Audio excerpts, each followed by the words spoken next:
Tiene que ser el penal que no le cobraron a Luque. El que contacta con el pie de Rodri es el jugador de Luque. Rodri en ningún momento lo toca a Núñez.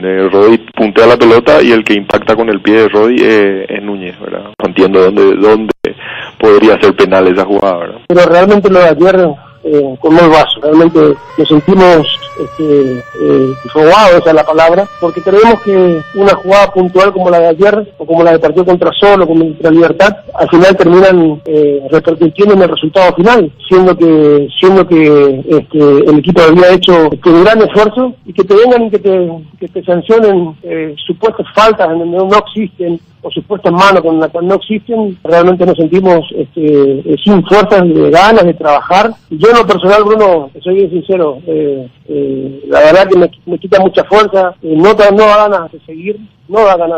Estuve en el mismo pensamiento del presidente Luis, que yo creo que es normal, ¿verdad?, el comportamiento de tratar de reaccionar de esa manera. Y dije yo, ¿qué cobro aquí? Dije, ¿verdad? Porque lo primero que miré a línea y vi que no levantó el banderín. Tampoco escuché el silbato del árbitro, pero después me puse a mirar frente al televisor y vi que había una jugada donde le impedía saltar a Cáceres, y era una falta que ya cobró ahí el árbitro antes de que cabecee el segundo. Entonces creo que una falta bien cobrada. Yo con los soberbios ya no me junto, no tengo los twister. Le falta mucho a ese chico que no justifique. ¿Qué le parece el penal que hubo para Luque también? Sin devolverle la jugada, sin devolverle nada. Pero le falta mucho a este joven. Le falta mucho. Ya te dije alguna vez. Creo que tiene pañal ese número 5 va a ser usar. Papá, a mí me daría acá un mequetrefe ese va.